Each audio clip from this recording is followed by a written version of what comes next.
Hello students, मैं मिथिलेश माई। आप देख रहे हैं मेरा YouTube channel my technical classes.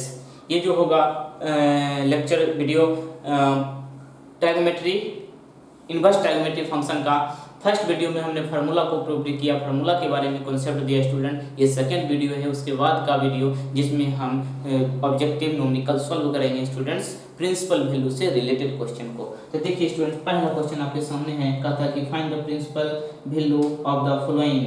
तो फर्स्ट नंबर है स्टूडेंट्स, देखिए इसको हम दो तरीका से स्टूडेंट सॉल्व करेंगे। पहला आपका दिया है cos इनवर्स 1/√2। स्टूडेंट्स इसको दो तरीका से, तीन तरीका से, जितने तरीका से कहोगे हम उसको सॉल्व करेंगे स्टूडेंट्स। कहता है कि find the principal value of cos inverse, bracket में है 1/√2। इसका प्रिंसिपल वैल्यू स्टूडेंट्स क्या होगा? तो देखिए इसको बनाने के लिए हम क्या करेंगे, इतना बराबर लिख सकते हैं स्टूडेंट्स, cos इनवर्स ये ब्रैकेट 1/√2। cos में 1/√2 किसका वैल्यू होता है? ये होता है cos 45 डिग्री इन होता है स्टूडेंट्स। हमने एक फार्मूला पढ़ा था cos इनवर्स cos थीटा बराबर theta. Students cos inverse cos 45 ये हो जाएगा हमारा 45 डिग्री। अब देखना है स्टूडेंट्स, अब ब्रैकेट के अंदर वाले पार्ट को हम cos के रूप में क्यों लिखे? इसीलिए लिखे स्टूडेंट्स क्योंकि बाहर में cos इनवर्स था और ये दोनों फंक्शन सेम होना चाहिए। ये cos इनवर्स, ये cos थीटा के रूप में, तो हमारा आंसर हो जाएगा 45 डिग्री। ये फर्स्ट रूल से बनाया है स्टूडेंट्स, याद रखिएगा।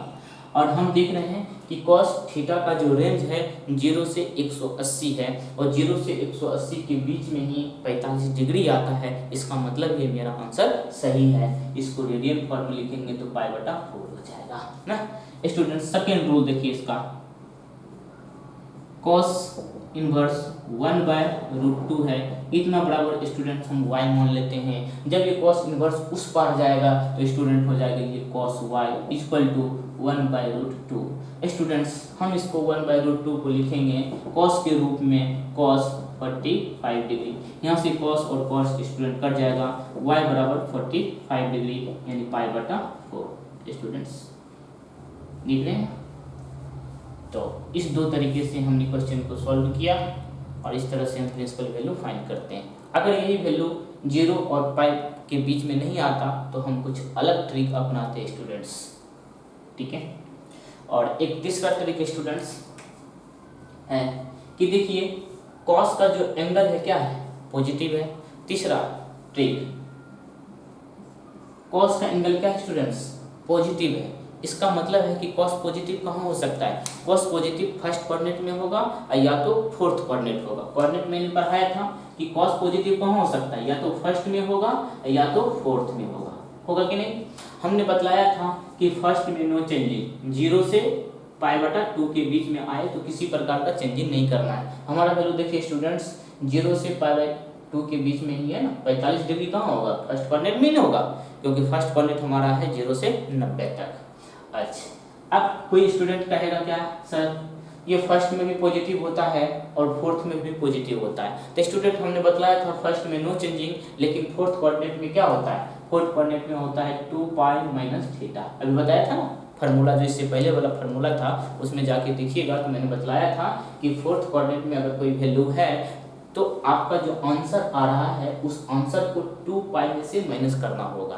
प्रिंसिपल वैल्यू फाइंड करने के लिए अगर फोर्थ कोऑर्डिनेट में वैल्यू निकालना चाहते हैं आप, फर्स्ट कोऑर्डिनेट में no changing but fourth coordinate में अगर वैल्यू फाइंड करना चाहते हैं स्टूडेंट्स तो आपको क्या करना है, 2π में से थीटा को माइनस करेंगे। तो ये हमारा 2π - थीटा, थीटा कौन जो आपका ये 45 डिग्री आया है उसी को हम थीटा करते हैं। तो स्टूडेंट ये हमारा है π/4।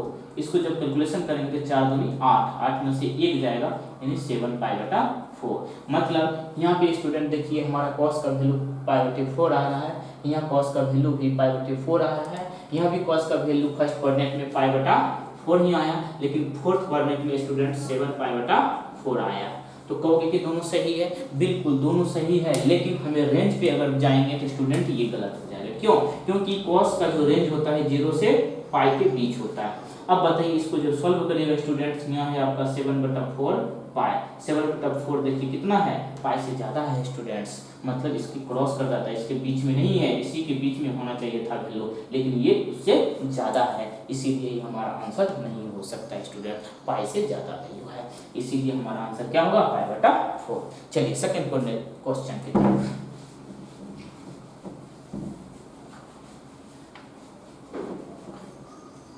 सेकेंड क्वेश्चन स्टूडेंट्स वही cos इनवर्स -1/√2।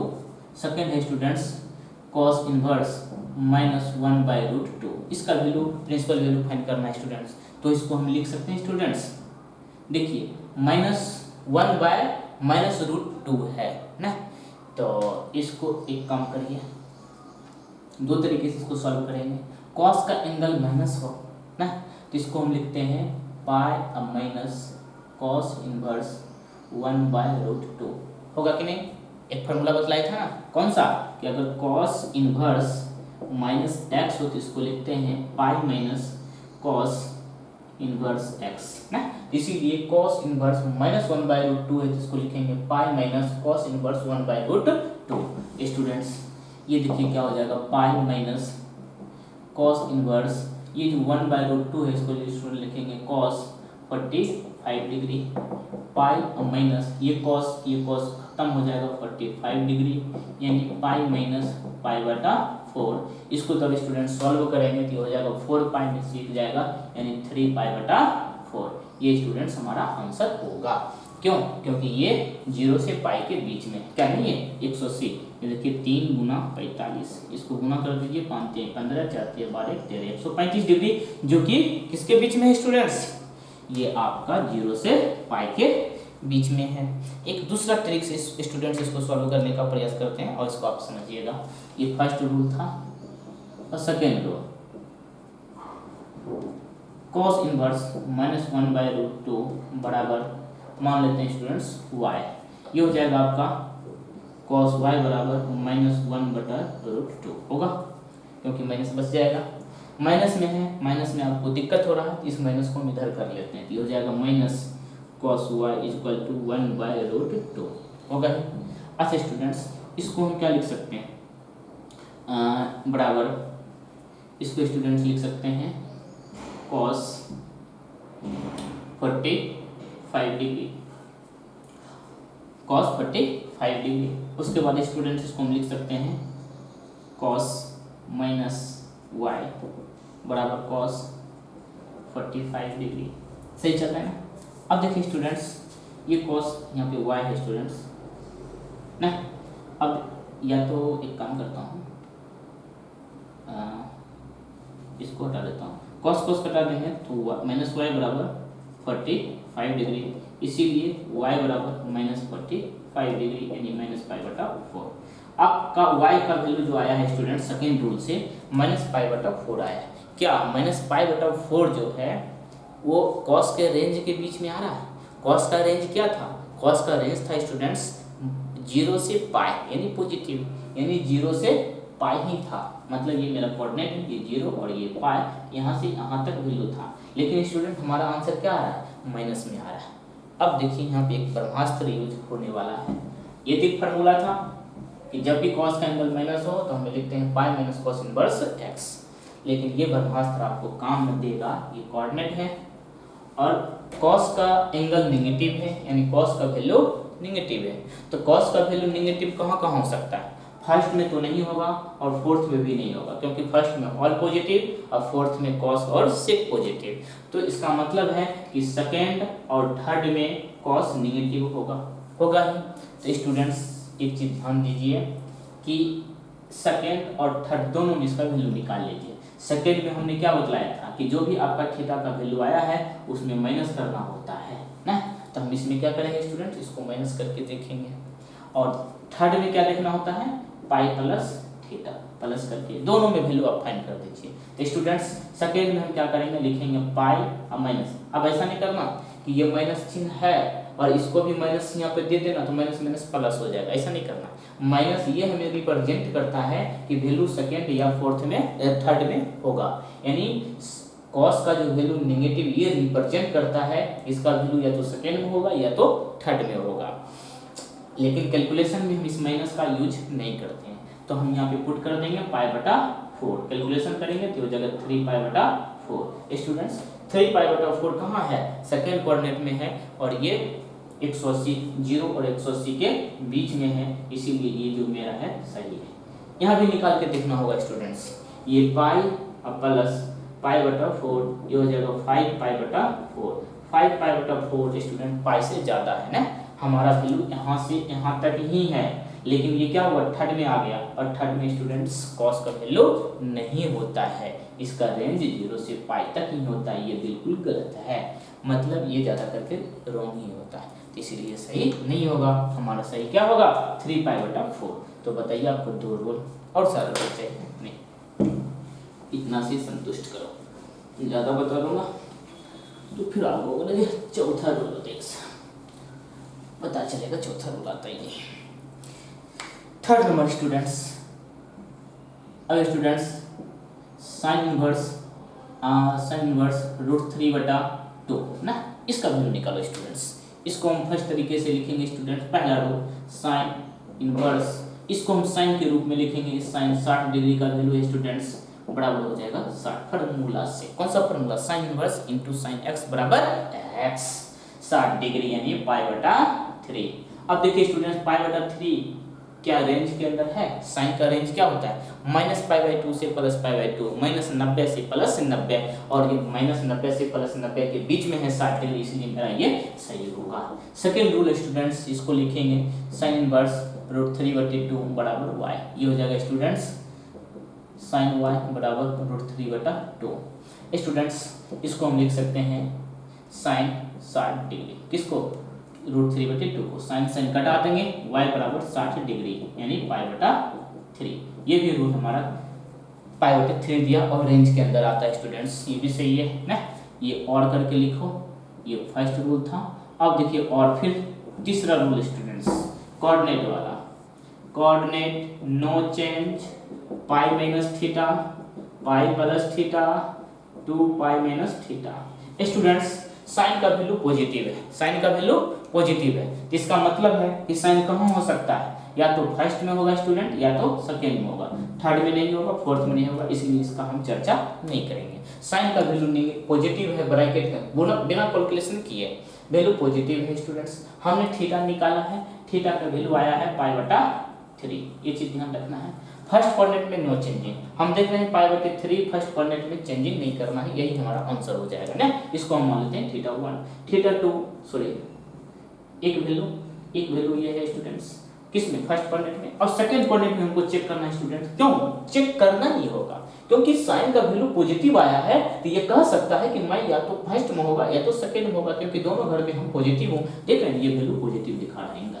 अब हम क्या करेंगे, सेकंड में इसको लिखेंगे π-θ, यानी π-θ का वैल्यू π/3, कैलकुलेशन करेंगे 2 π/3, पाई को कटाइए, ये हो जाएगा 2 गुना पाई का 180 यानी 60 यानी 120 डिग्री। स्टूडेंट देखिए साइन का सेकंड कोऑर्डिनेट में 120 डिग्री आता है, और साइन का जो रेंज है, साइन जो रेंज है वो -90 से +90 के बीच ही है स्टूडेंट्स। 120 कहाँ इसके बीच में आएगा? नहीं आएगा, इससे ज़्यादा हो जाएगा।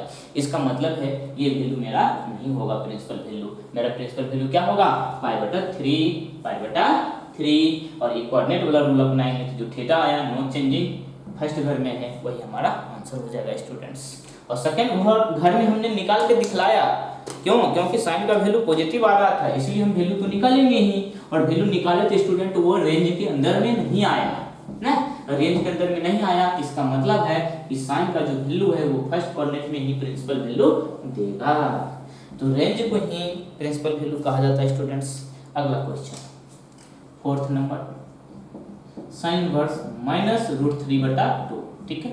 मतलब एक एक क्वेश्चन से आपको हम अवगत कराएंगे और समझाने का प्रयास करवा रहे हैं स्टूडेंट्स। अब देखिए स्टूडेंट्स इसको माइनस में आ जाएगा, कोऑर्डिनेट वाला पे चलिए, कोऑर्डिनेट लेते हैं, वैल्यू नहीं है फर्स्ट में और सेकेंड में नहीं होगा, क्यों? क्योंकि साइन का एंगल है नेगेटिव में, और साइन का वैल्यू जब नेगेटिव आए तो फर्स्ट और सेकेंड में नहीं होगा, क्योंकि इसमें तो पॉजिटिव होता है। इसका मतलब है या तो थर्ड में होगा या तो फोर्थ में होगा।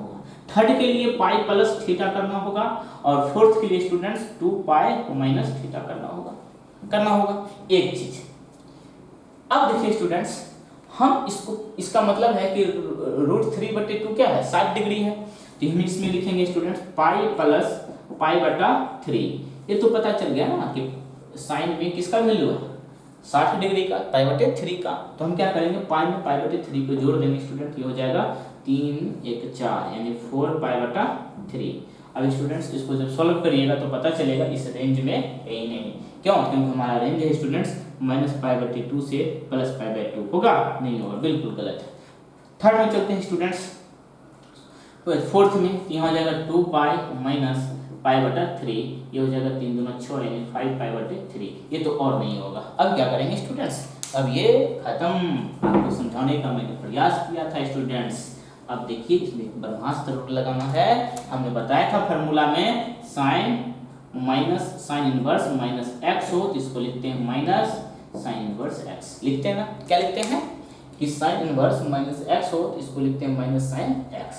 तो स्टूडेंट्स इसको हम क्या लिख सकते हैं, माइनस साइन इनवर्स √3/2, ये हो जाएगा माइनस साइन इनवर्स, ये जो ब्रैकेट में √3/2 है इसको साइन के रूप में लिखेंगे तो हो जाएगा साइन 60 डिग्री, साइन साइन खत्म हो जाएगा माइनस 60 डिग्री यानी माइनस π/3। स्टूडेंट्स माइनस π/3 कहाँ होगा, माइनस π/3 रेंज के अंदर ही होगा, -90 से +90 के बीच में, क्योंकि हमारा आंसर आया -60 डिग्री, ये हमारा सही होगा। दूसरा रूल देखिए स्टूडेंट्स, और करके इसको लिखेंगे स्टूडेंट्स साइन इनवर्स √3/2 माइनस में बराबर y मान लेंगे, ये हो जाएगा स्टूडेंट्स साइन y बराबर -√3/2। इस माइनस को इधर लाएंगे स्टूडेंट्स, ये हो जाएगा साइन y इक्वल टू, ये हो जाएगा स्टूडेंट्स √3/2, इसको लिखेंगे स्टूडेंट्स साइन 60 डिग्री।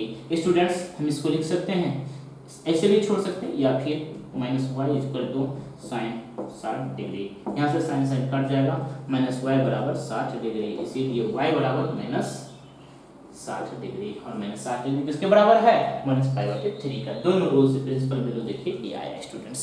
एग्जाम में एक क्वेश्चन तो आपको जरूर पूछेगा, ठीक है, प्रिंसिपल वैल्यू फाइंड करने के लिए। आई होप आप समझ रहे हो students. Cosec -√2, 5 number question, cosec -√2। Students देखिए माइनस में आ गया ना कोसेक, हमने पहला फैमिली कौन बताया था, sine cosec tan, sine cosec tan, sine cosec tan, एक फैमिली का। और दूसरी फैमिली का मेंबर था कोसेक कॉट, कोसेक कॉट ना, उसमें पाई से माइनस करते थे स्टूडेंट्स। ये फार्मूला हमने बताया था cosec minus x minus cosec inverse x ना, तो हम इसको लिख देंगे स्टूडेंट, एंगल माइनस है, देख रहे हैं ना, ये हो जाएगा माइनस कोसेक इनवर्स √2। स्टूडेंट लिखेंगे माइनस कोसेक इनवर्स √2। √2 किसके, √2 किसका है, √2 है स्टूडेंट 45 डिग्री का कोसेक में, ये हो जाएगा कोसेक 45 डिग्री, ये और ये दोनों सेम खत्म, बराबर -45 डिग्री यानी -π/4, यही हमारा आंसर होगा। क्यों? क्योंकि कोसेक इनवर्स का जो रेंज है स्टूडेंट्स -90 से +90 के बीच, इसीलिए ये हमारा आंसर होगा।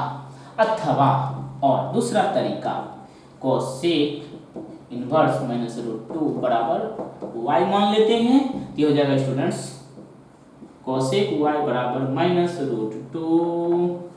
काम करते जाओ स्टूडेंट्स, एक काम करता हूँ, इस माइनस को इस कार ले आते हैं तो हो जाएगा कोसेक y बराबर √2। स्टूडेंट्स एक काम और करना है, ये हो जाएगा कोसेक एंगल माइनस में बराबर √2। कहोगे सर ये बाहर में माइनस है, इस एंगल में कैसे चल गया, अरे बाबू मैंने फार्मूला बताया था, कोसेक माइनस थीटा बराबर माइनस कोसेक थीटा। अगर एंगल है माइनस में तो ये बाहर आकर भी माइनस हो जाता है, अगर बाहर में माइनस है स्टूडेंट्स इसके एंगल में माइनस हो जाता है, वही बात तो मैंने लिखा है। अच्छा एक बात तो और है, हम इसको उल्टा कर देता हूँ, किसको, इसको, ये हो जाएगा 1/√2, ये भी उल्टा हो जाएगा स्टूडेंट, ये भी हो जाएगा कोसेक -y होगा। जब मैं √2 को उल्टा करूंगा, नीचे कर दूंगा तो ये भी नीचे हो जाएगा। अच्छा एक बात बताओ, कोसेक किसका अपोजिट होता है, साइन का, तो 1/कोसेक y को हम क्या लिख सकते हैं स्टूडेंट्स, लिख सकते हैं साइन माइनस वाई बराबर 1/√2 लिख सकते हैं ना, क्योंकि 1/cos वाई था, इसको हम ऊपर ले गए तो हो जाएगा साइन माइनस वाई बराबर 1/√2। और साइन में इसका वैल्यू होता है student sine 45 degree, sine sine खत्म, माइनस वाई बराबर 45 डिग्री, इसीलिए y बराबर माइनस 45 डिग्री यानी माइनस 5/4। दूसरे तरीके से वैल्यू माइनस 5/4 आया, जो कि प्रिंसिपल वैल्यू है, सही भी है क्योंकि रेंज के अंदर में आ रहा है। यानी स्टूडेंट कुल मिला के कहा जाए कि ऐसा वैल्यू त्रिकोणमिति की दुनिया का जो त्रिकोणमिति का जो रेंज है उसी के अंदर आए तो उसे हम कहते हैं प्रिंसिपल वैल्यू ना। आगे स्टूडेंट्स लिखते हैं 6 नंबर साइन इनवर्स माइनस कितने गया 1/√2 नहीं सॉरी, हाँ ये बनाया था नहीं मुझे याद नहीं, 1/√2 स्टूडेंट हो जाएगा माइनस साइन 1/√2 ये हो जाएगा student minus sine inverse sine 45 degree बराबर ये खत्म माइनस 45 डिग्री बराबर माइनस 5/4। और ये रेंज के अंदर आ रहा है, ये मेरा आंसर सही है। दूसरा तरीका से बना लीजिएगा। अगला क्वेश्चन स्टूडेंट्स 7 नंबर इनवर्स 1/√3 ये है ना। स्टूडेंट्स इसको हम लिखेंगे tan इनवर्स tan 30 डिग्री, क्योंकि ये 30 डिग्री का वैल्यू है, tan का tan के रूप में लिखना है स्टूडेंट्स। ये खत्म, ये 30 डिग्री हो जाएगा यानी π/6। स्टूडेंट ये सही है क्योंकि इसका वैल्यू रेंज के अंदर में आ रहा है माइनस π/2 से प्लस π/2 के बीच में। ठीक है स्टूडेंट्स, इसको लिखेंगे tan माइनस 1/√3। स्टूडेंट्स इसको लिखेंगे माइनस tan इनवर्स 1/√3। फार्मूला पे देख लीजिएगा, ये हो जाएगा students minus tan inverse tan 1/√3 का 30 डिग्री स्टूडेंट्स ये खत्म माइनस 30 डिग्री यानी माइनस π/3 6 न होगा 30 डिग्री ना। तो बहुत सारे मेथड यूज करो, सबका आंसर सेम आएगा प्रिंसिपल वैल्यू फाइंड करने का। आई होप कि मुझे लगता है कि आप सीख गए होंगे क्योंकि बहुत सारे फार्मूला भी क्वेश्चन बनाया हूँ। अगला क्वेश्चन एक और ले लेते हैं स्टूडेंट्स। क्वेश्चन सेक इनवर्स 2/3, इसको भी 2-3 नियम से स्टूडेंट्स बनाएंगे। अच्छा √3 ये हो जाएगा आपका स्टूडेंट्स सेक इनवर्स और सेक। एक चीज़ ध्यान रखिएगा स्टूडेंट्स 2/√3 ना किसका वैल्यू है, ये आई थिंक 30 डिग्री का है क्या, क्योंकि cos 30 डिग्री का वैल्यू होता है स्टूडेंट्स √3/2, तो सेक √30 डिग्री का वैल्यू क्या होगा उसके अपोजिट, ये हो जाएगा 30 डिग्री। ये हो जाएगा स्टूडेंट्स सेक इनवर्स से खत्म हो जाएगा, ये 30 डिग्री यानी π/6 जो कि मेरा सही है और ये रेंज के अंदर आता है स्टूडेंट्स, ये बिल्कुल सही है, यही हमारा प्रिंसिपल वैल्यू होगा। एक और तरीका सेक इनवर्स 2/√3 बराबर y मान लेते हैं स्टूडेंट्स और अथवा है, ये हो जाएगा आपका सेक y बराबर 2√3। बताओ बाबू 2/√3 सेक की दुनिया में क्या वैल्यू है। आप बोले कि बिल्कुल सर मुझे नहीं पता। मैंने पूछा कि स्टूडेंट सेक 2/√3 के रूप में सेक में किसका वैल्यू होता है, आप नहीं आसानी से बोले मुझे नहीं पता, तो किसका वैल्यू आपको पता है, तो कॉस में। तो मैंने चापलूसी किया स्टूडेंट्स, दिमाग लगा के इसको हम लिखे उल्टा यानी कॉस, सॉरी इसको उल्टा कर दिए, नीचे कर दिए, सेक हुआ तो इसको भी नीचे मतलब पलट दिए, सेक वाई ऊपर था बोले तुम नीचे चले जाओ, ठीक है 1/सेक वाई, ये भी बोला कि मैं भी नीचे चला जाऊंगा, ये जब पलट जाएगा तो हो जाएगा √3/2, मतलब इसके ऊपर नीचे क्या हुआ, मैंने इसको क्या किया चक्कर से पलट दिया, पलटा तो क्या हुआ सेक नीचे आ गई, ये भी पलट जाएगा स्टूडेंट्स। फिर मैंने क्या क्या बोला सेक बोला कि मैं नीचे नहीं रहूंगा फिर ऊपर जाऊंगा, तो सेक ऊपर जब जाएगा तो क्या हो जाएगा ये cos बढ़, ये हो जाएगा √3/2। तो बाबू आप फंस गया। मैंने बतलाया कि आप बताओ cos में √3/2 का वैल्यू क्या होता है, क्योंकि इधर भी cos है, ये बोल दिया cos 30 डिग्री स्टूडेंट्स, cos कटा दिए y बराबर 30 डिग्री यानी π/6 आंसर। और ये रेंज के अंदर में आता है स्टूडेंट्स, ये मेरा आंसर होगा, कौन सा प्रिंसिपल वैल्यू होगा। चलिए कुछ स्टूडेंट ने बतलाया कि सर इसको कोऑर्डिनेट पे बनाइए, चलिए आपका बात तो मानना पड़ेगा ना, आपकी बात सलाखों पे क्या स्टूडेंट्स, कोऑर्डिनेट 0 पाई बटा 2 पाई पाई पाई पाई पाई जो भी होगा आगे छोड़ देते हैं। स्टूडेंट्स हमने बतलाया कि ये 0 से 90 के बीच में नो जहां सेक का वैल्यू देखिए एंगल पॉजिटिव है तो वो फर्स्ट घर में होगा या तो फोर्थ घर में होगा। इसमें तो बिल्कुल नहीं जाएगा क्योंकि इसमें निगेटिव हो जाता है, इसलिए इस दोनों घर में क्रॉस वाला में नहीं आएगा। किस में जाएगा? वो जाएगा फर्स्ट में एंड फोर्थ में, क्योंकि फर्स्ट में तो सभी पॉजिटिव है। स्टूडेंट्स इसमें नो चेंजिंग, इसमें 2 पाई माइनस थीटा होता है। स्टूडेंट्स इसमें नो चेंजिंग, थीटा का वैल्यू क्या आया है? थीटा का वैल्यू 30 डिग्री आया, यानी पाई बटा 6 आया है ना। हमने थोड़ा देर के लिए मान लिया कि ये सही है, ठीक है। दूसरा स्टूडेंट बोला क्या जब आपका सही है तो मेरा भी सही होगा। चलो क्यों? क्योंकि इसका वैल्यू पॉजिटिव है। कहना सही है, ये वैल्यू पॉजिटिव है तो ये इसमें भी हो सकता है और फोर्थ में भी हो सकता है। लेकिन आखिर सच्चाई क्या है, सही में ये फर्स्ट में है कि फोर्थ में है, इसके लिए हमें इसको प्रूव करना होगा, ठीक है, बताना होगा सही है कि गलत। 2 पाई माइनस थीटा का मतलब क्या? पाई बटा 6। ये हो जाएगा छोड़ देना 12 यानी 11 पाई बटे 6। 11 पाई बटा 6 बाबू कितना होता है? पाई से ज्यादा होगा ना, होगा। हमारा रेंज सेक का जो है 0 से पाई के बीच ही होता है। सेक का जो रेंज होता है स्टूडेंट्स 0 और पाई के बीच ही होता है। कुछ नंबर इसमें है जो नहीं आएगा, मैंने फॉर्मूला में बतलाया है, लेकिन 0 और पाई के बीच में ही आना चाहिए। लेकिन 11 पाई बटे 6 0 पाई के बीच में नहीं हो के पाई से ज्यादा वैल्यू है, इसीलिए स्टूडेंट्स ये प्रिंसिपल वैल्यू नहीं हो, जनरल वैल्यू है।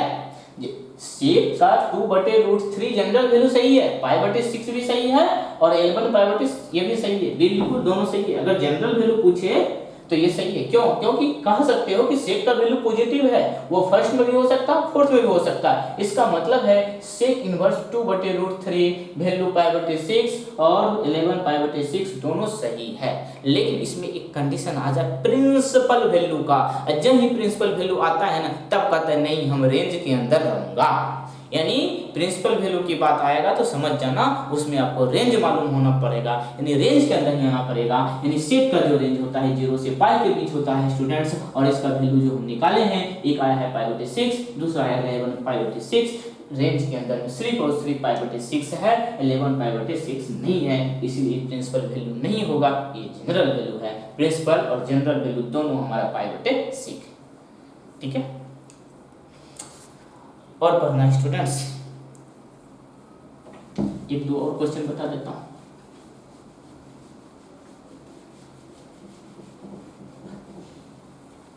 देखिए स्टूडेंट्स एक क्वेश्चन है, कहता है कि प्रूव दैट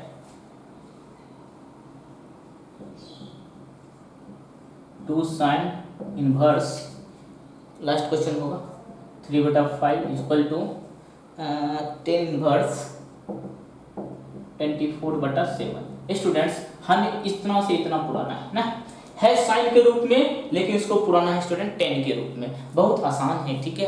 कैसे लिखेंगे? चूंकि साइन इनवर्स, इस दो को छोड़ दो, ये दो को भूल जाते हैं, लेकिन 2 मल्टीप्लाई होना चाहिए, ठीक है। हम थोड़ा देर के लिए भूल लिख देता हूँ, नहीं तो भूल जाऊंगा पूरी तरह से। साइन इनवर्स 3/5 बराबर मान लेते हैं y ना, तो यहाँ से हो जाएगा students sine y equal to 3/5, ये p है और ये h है, इसीलिए स्टूडेंट्स b बराबर हो जाएगा 4 ना, फार्मूला से निकाल लीजिएगा। इसीलिए स्टूडेंट्स 10y बराबर होता है p/b यानी 3/4। क्या सही कर रहा हूँ? बिल्कुल सही कर रहा हूँ। तो स्टूडेंट्स p/b ये हो जाएगा, इसीलिए y बराबर 10 इनवर्स 3/4। मतलब इस 10 को जब उधर ले जाएंगे तो y ही बचेगा, y बराबर 10 इनवर्स 3/4। स्टूडेंट्स ये जो y है ये y किसके बराबर है? ये y इसके बराबर है, यानी sine inverse 3/5 equal to 10 inverse 3/4। दिख रहा है क्या स्टूडेंट्स? ये साइन इनवर्स 3/5 किसके बराबर है? 10 इनवर्स 3/4 के, यानी हम इसकी जगह पे इसको पुट कर सकता हूँ। स्टूडेंट्स अब आगे इसको सॉल्व करना है। दिख रहा है? थोड़ा जूम कर दूं, कैमरा को जरा जूम कर दिया जाए। देखिए जूम हो गया। अब स्टूडेंट्स इसका वैल्यू निकालिए। अब हम इसमें फार्मूला लगाएंगे tan two theta. tan two theta बराबर होता है स्टूडेंट्स 2 tan नहीं क्या कर दिया, गलत तो नहीं कर रहा है, नहीं सही तो कर रहे हैं। टेन टू थीटा बोला, टेन टू नहीं होता फॉर्मूला, ये होता है 2 tan theta by 1 minus ten square theta, ये फॉर्मूला। अब भाई बाबू एक का बात तो बताओ, 2 थीटा बराबर क्या, टेन इनवर्स, टेन इनवर्स यहाँ हो जाएगा 2 tan theta by 1 minus ten square theta, ये भी होता है। मतलब 2 थीटा बराबर हो जाएगा टेन, ये टेन उधर चला गया है, इस बात को ध्यान रखना, ये टेन उधर चला गया है क्योंकि टेन 2 थीटा वाली फॉर्मूला होता है 2 tan theta upon 1 minus ten square theta. तो 2 थीटा बराबर हो जाएगा ten inverse 2 tan theta upon 1 minus ten square theta. तो इस स्टूडेंट देखिए टेन थीटा का वैल्यू क्या है, टेन थीटा मतलब टेन वाई, वाई कर लो तब समझ में आएगा आपको। यहाँ वाई कर लेता हूँ, यहाँ भी वाई कर लेता हूँ, यहाँ भी वाई कर लेता हूँ, यहाँ भी वाई, यहाँ भी वाई, यहाँ भी वाई ना। अब ठीक है स्टूडेंट्स, ये हो जाएगा आपका tan inverse 2 multiply tan y का वैल्यू देखिए क्या है 3/4, 3/4 अपॉन 1 माइनस टेन स्क्वायर है ना, तो हो जाएगा 3 9 बटा 4 चक 16, कहीं तो मिटाना पड़ेगा स्टूडेंट्स। लास्ट क्वेश्चन क्या, 2y equal to tan inverse. Students एक काम करो ना, इसको लिखो 2 से कट दो ना, ये हो जाएगा 3/2 अपॉन एलसीएम 16 से हो जाएगा, कितना होता है 16 9 यानी 9 7 7/16। स्टूडेंट 2 से कटा देंगे 8 बार में, हो जाएगा 2y बराबर टेन इनवर्स, ये 3 से 8 गुना होगा, 8 3 24/7। स्टूडेंट्स 2 इंटू वाई को क्या माने थे, y बराबर क्या था, y बराबर स्टूडेंट था साइन इनवर्स 3/5। तो बताओ इस y के प्लेस पे हम क्या पुट कर दूं, साइन इनवर्स 3/5, ये हो जाएगा स्टूडेंट्स साइन सॉरी हाँ साइन इनवर्स 3/5 बराबर, ये तो खुद प्रूव टेन इनवर्स 24/7 LHS बराबर RHS, यही प्रूव करना था। तो दूसरा वीडियो भी कंप्लीट। अब हम लोग तीसरा वीडियो बनाएंगे जिसमें ये जानेंगे किस तरह से सब्जेक्टिव क्वेश्चन एग्जाम में आएगा, उसको सॉल्व करेंगे। थोड़ा जूम कर दिया जाए, ये तो मैं छोटा कर दिया, जूम जूम जूम, सॉरी